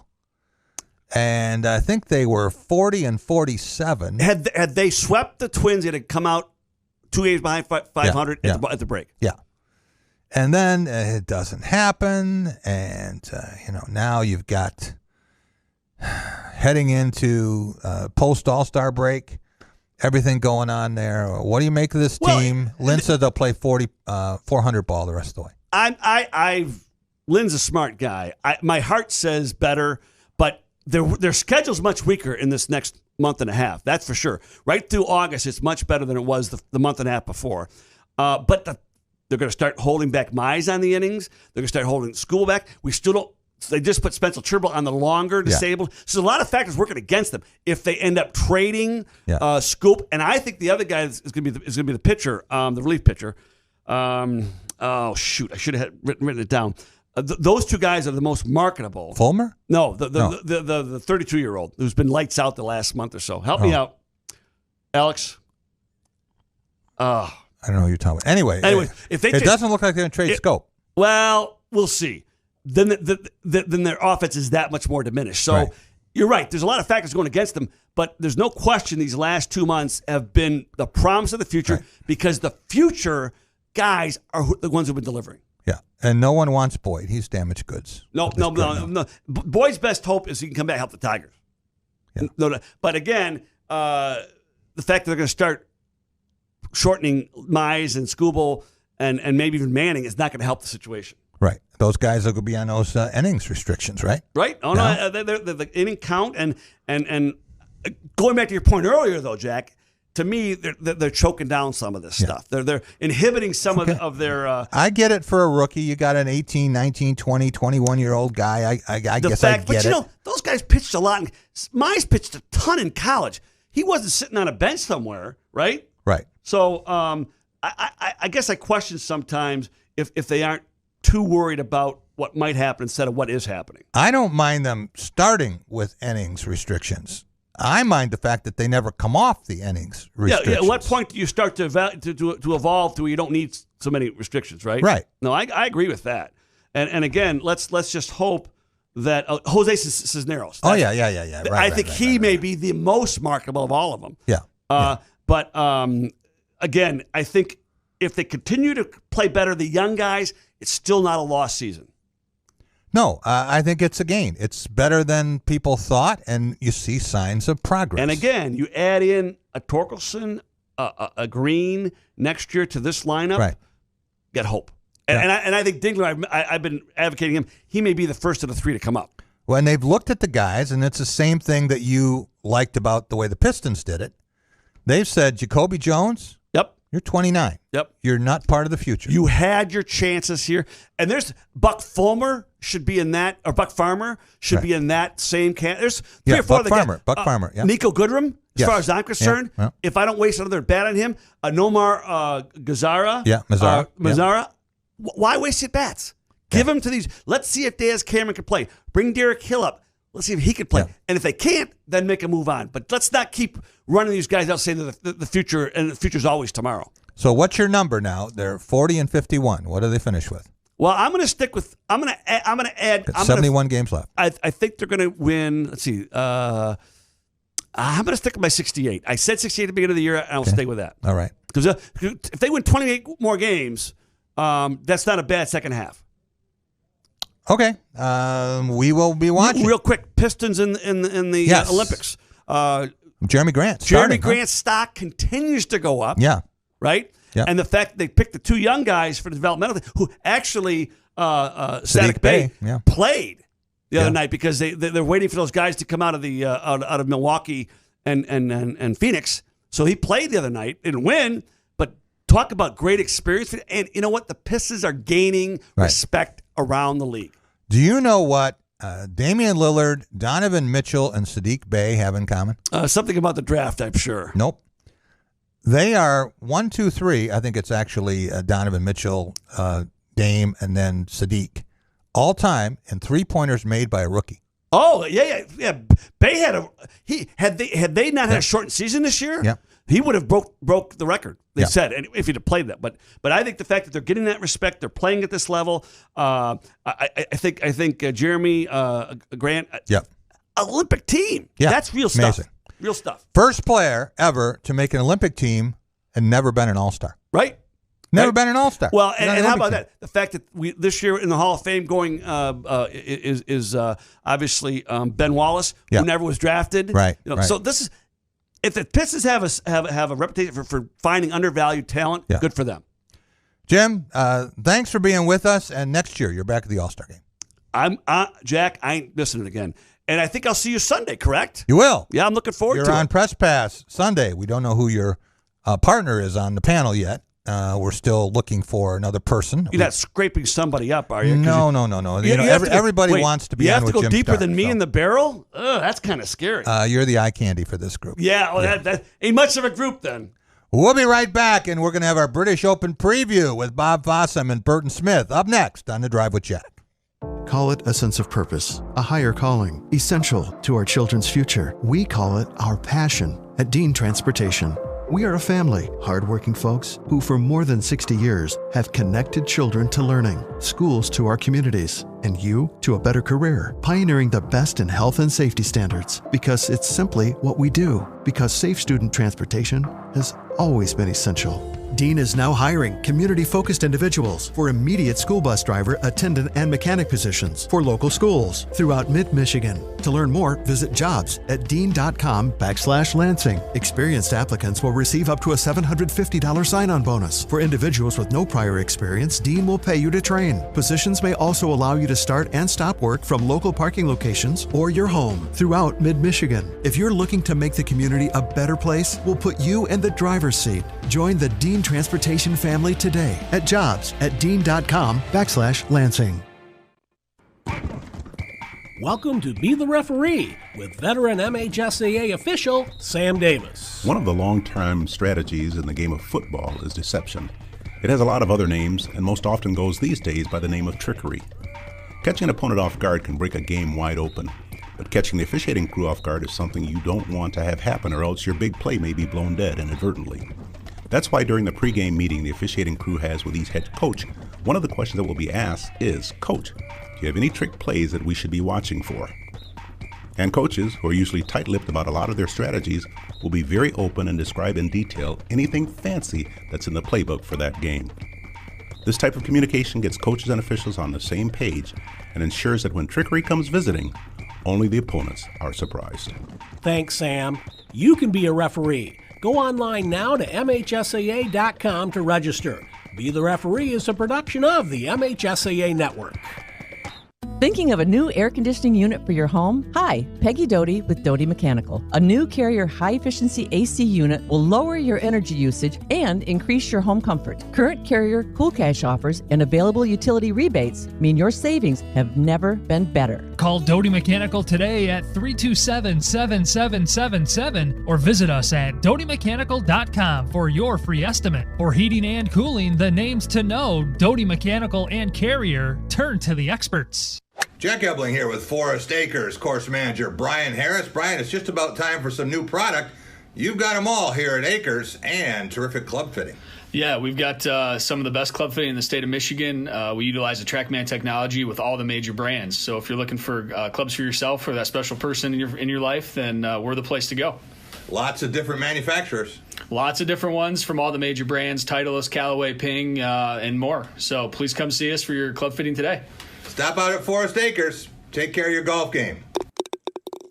I'm Tony Cuthbert with your Spotlight Sports Update. The American League beat the National League 5-2 in the All-Star Game at Coors Field in Denver last night. Tigers reliever Gregory Soto gave up a solo homer during his appearance in the fifth inning. With the victory, the AL extended their All-Star Game winning streak to 8 games over the NL. The Tigers started Day 3 of the Major League Draft by selecting catchers back-to-back. In the 11th round, Detroit took Josh Crouch from Central Florida, then picked Mike Rothenberg out of Duke. The Tigers also added 4 other position players and 4 pitchers on the final day of the draft. And MLB Commissioner Rob Manfred says 2 rules adopted due to COVID-19 will not be permanent. The 7-inning doubleheader and placing a runner on second base in extra innings were implemented during last year's 60-game season. Manfred said yesterday that the 2 rules remain in place for 2021 because MLB was not sure what the climate of the country would be by the summer. You're listening to The Drive with Jack Ebling. You want to win, don't you? Well, I think I'd really rather try to beat him honestly. SpotlightMediaStudios.com.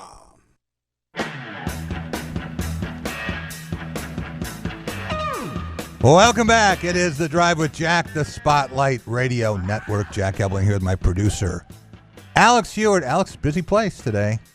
People flying in and out of here. It is time for our Major Championships panel. We can get together before the Masters, the PGA, U.S. Open, and now the Open Championship. And I want to welcome in Bob Fossum, one of the best golfers ever produced in mid-Michigan, and has some professional experience. Bob, how are you? Good, Jack. How are you? Good. And Burton Smith joins us, our golf historian and outstanding player here locally and Princeton, right? Thank you very much, Jim. Yeah, to give up the Tigers their due. Yep. It's always talked about Tigers who can win something. All right, guys. Hey, British Open, And what do we know about this course, except a lot of people don't seem to like it that much? What's the big deal, Bert? Well, it's Royal St. George's. You can have the ball 15 feet from the hole and be dead. Simple as that. Wow. It's just that. Because of the break of the green and undulations? Not just the break of the green, where the bunkers are located, where the rough is, where they wind up placing it. I mean, you watch the one shot. I just remembered, Vijay Singh hitting it someplace that he thought was good but wasn't. Same for Jim Furyk. They thought it was a good shot, on a par 3. Yeah. Ball rolls off, makes 5. Yeah. Great course, good course, bad choice for a major championship, Bob. Well, they seem to keep going back there. Yeah. So getting that rotation, it's hard to get out of it. Right. So something's going to have to go awfully wrong for it not to continue. I haven't played it. You just watched it on TV. It seems like it's a smaller, shorter course. Do you know anyone who has played it? I don't know. No. Bert? No. Well, I know that my teammate, USGA President Stu Francis, has played it. Okay. Yeah. Amongst others. Yeah. Well, what stands out about it in terms of how they're going to have it set up and what kind of a winning score we can expect? Bert? Oh, goodness. Well, weather's dependent.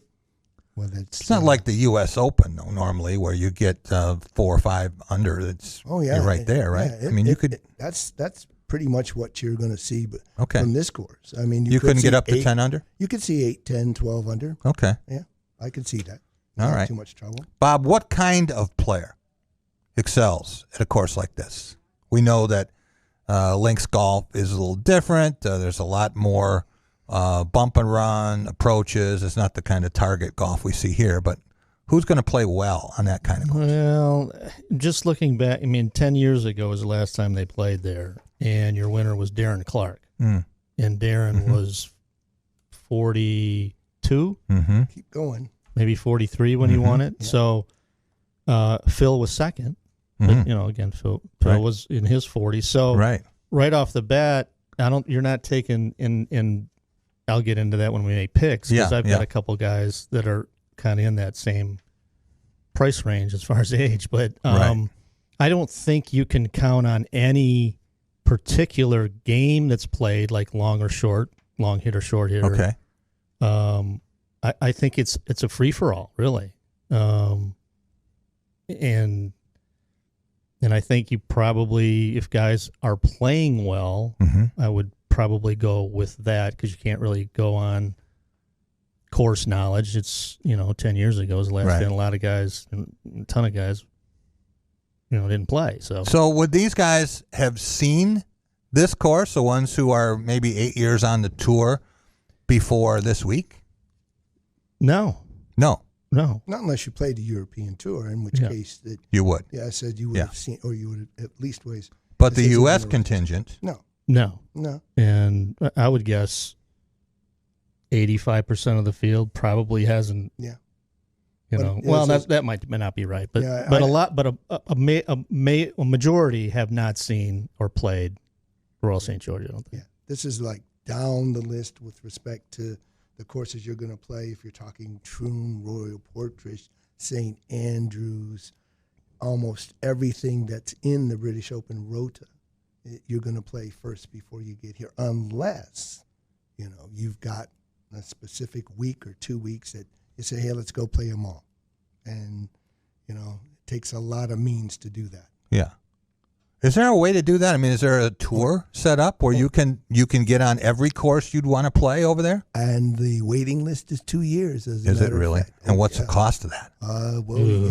These folks take the cruise line there. Oh. So, Bob, we need Burton Smith money to be able to pull something like that off. I know, we do. Yeah. And then wait 2 or 3 years to be able to do it, but we're getting up there, Jack. Yeah, I think so. We're going to do it. 21 and 22 are pretty much full. 23, the back end is kind of getting there. So you're looking at 2024.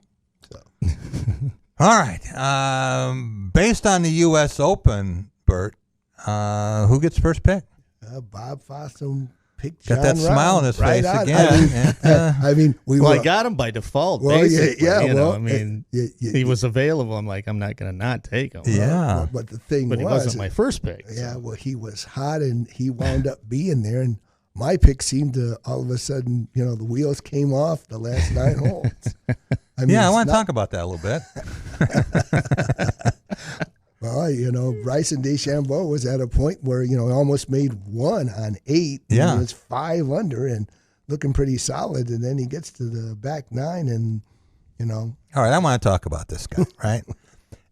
I called him a clown the day after because it wasn't what he did on the course. It's what he did in the post-match interview. You know, you've seen exactly how this whole setup works. Mm-hmm. So he comes out there, and someone asked about his game unraveling, right? Mm-hmm. Imploding was the word they used, and I think that's pretty polite. Yeah. Right? Mm-hmm. I could come up with some others. Oh, yeah. And he bristled at it. He says, no, that wasn't imploding. You know, I wish I'd been there. It had been the last major I ever covered. But I would have got my question in, and I would have shut him up. And I would have said, you know, you're a defending U.S. Open champion. I'm not sure exactly what your standards are, but if that's not imploding, could you please describe your implosion? Yeah, and given the fact that he's a, you know, physics degree from SMU and a relatively erudite and well-read and smart individual, you would think that dealing with the media in that particular point, he would have been able to say, you know, that things just didn't work out the way I wanted. So that's what I would have said. Yeah. But then this again, is where he keeps digging a hole with the media and the and fans. Yeah. Where we got an opportunity there to get some sympathy. Yeah. Well, and just makes it worse. Yeah. He just doesn't know how to figure it out. It's a difficult thing when you're that, you know, you've got your pretty much fingers in what it is that you want to do, and then all of a sudden things just don't quite work your way. But that's golf. Yeah. I mean, you hear Tiger say that. You heard Tiger say that. That's golf. Bob, do you remember a round you had, you may not want to remember it, but where you were on fire and then suddenly you couldn't do anything right? Let's see. Or your back 9 was 10 shots higher than your front. This is going back a long ways, and I don't know why this just popped into my head, but I was playing in the All City I think I was 16 or 17, and in the first round I'm cruising, and I'm 4 under, and I go to number 8, which is the old par 3 at Grossbeck along the road. Right. And, you know, whip one out, and I make 7, so I'm back to even. But anyway, I make, I think I shoot 71 still, then I shot a 73, and I think I'm in the last group of the day with, like, Tom Oshner. Yeah. And I'm thinking, I'm going to win this thing. And I couldn't even take the club back on some holes because I was so nervous playing with these, you know, these country club guys and these big name guys. So. Do you remember a round, Bert, where you had and it just completely vanished like you'd never held a club before? Oh, definitely. Yeah. It was not a very pleasant experience, to say the least, because I had shot 37 on the front, and I'm not sure that I broke 50 on the back because everything went that way. Right. Everything was, and it was out of bounds to the left. Right. And so, yeah, I remember that distinctly, and I think it was, you know, one of those days that it just never wound up working, and I think it was, I think it was a really warm day. Yeah. I think it was like, you know, in the 80s, 90s. And I said, that's kind of how I looked at it. But and a friend of mine said, you know, just get over that. Yeah. I mean, tomorrow's a better day. Yeah. And I just remember that from that point. And I've never had that kind of experience or that much of a disparity before. Right. But, yeah, it happens. It happens to everyone. I mean, remember, I think it was Jack Nicklaus that had 37, 45, 82 somewhere. And, you know, everyone said, what happened here? And same thing as with Tiger. Yeah. Arnold Palmer made 11 on that one hole that they talk about. And, you know, locally I keep thinking of Bob Mays making 11 on hole number 10. Yeah. You know, and everyone asked him, he said, what did you do? And he said, well, you know, I didn't make the putt for 10. I had that 44.55 that I talk about at Pebble. Oh. And jumping up and down on the green when I made the putt for 99. And the guy looks at me like, you dumbass, that's for a triple bogey, and I didn't care. All I knew was it wasn't 100. Anyway. All right, Bob, you're up first. Have at it. Well, I kind of wanted to go old school with the first pick, but I can't. Yeah. Thinking about it, I've there's a guy who used to play European Tour. Yeah. He's kind of stalled out a little. He's still playing, but Koepka seems to be, because he kind of got his juices going on the European Tour. So I think he wants to win a British. Yeah. And he's got 4. If he gets to 5 majors, a little different. And so I'll start with him. Wow. The people in Vegas right now, William Hill and PointsBet, are saying he didn't take the guy who everyone is taking. Overwhelming favorite. Yeah. What do you think, Bert? I'm gonna have to take Rahm to do the double because a bunch of people have won U.S. Opens and British Opens, and he only plays well when Bob picks him. I didn't tell you that. He doesn't play well. He may miss the cut. I mean, it may be a case of where he doesn't get there. I've got another pick because you remember you've got one more, and I'm gonna. It says I'm gonna take Louis Oosthuizen. Oh, okay. Because that's my guy. Well, I think they're playing together too. Yeah, well, they usually do. There's that British Open thing, and since Louis had won at St. Andrews, I wanted him to at least get to that point. It looks like he almost had it. Then again, he hits that shot on 17. I'm still thinking to myself, golf course to the right, hit it over on 11, hit it somewhere other than in the Barranca to the left on 17. Yeah. And he's with 30 to 1, right? Mm-hmm. Because of 30 to 1. Louis? Yeah. Yeah, because of putting. No, that seems about right. Does it? Okay. Yeah. Okay. Yeah. Nick Bogdanovich from William Hill, U.S. said that there's so much money has come in from Europe for Oosthuizen here that he's going to be picking up cans on the side of the freeway. Really? If it turns out that he wins.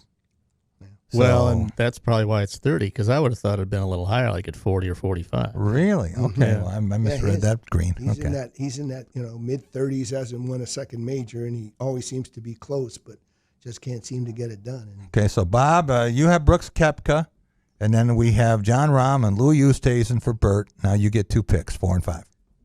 Yeah, so the next two probably aren't, they're not favorites by any means. But the guy I was thinking about, kind of a Darren Clark-ish, he's in his 40s, and he just played well last week at Scottish Open. Poulter is my second pick. And then my longer shot guy who has been playing well, but it seems like he likes British Opens. I'm not sure he can pull it off because he's like an 80 to 1, but is it Alec Noren from Sweden would be my long shot. I'll take him as my third pick. Okay. Because I think he'll make the cut, and I think he'll do okay. I'm not sure he can win. But. Now, Brian Harris also mentioned Poulter. What do you like about him?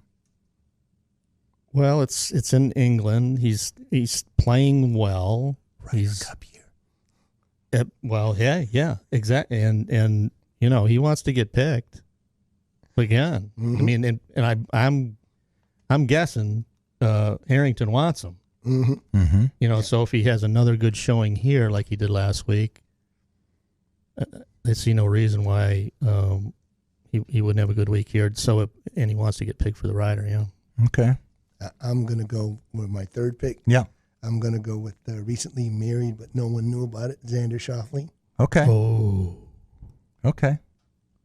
Well, we know Tiger Woods will not be competing. Hey, Bob has already got that line pretty much straight. He's got him out at 2021 and half of 2022, and so Bob has him returning to play the senior tour in 2027. Yeah, I would imagine so. I have one question for you. There's though, a good Jack. bet if he does that. Yeah. There's like a U.S. Open, Senior Open bet. But I've got a question for you, Jack.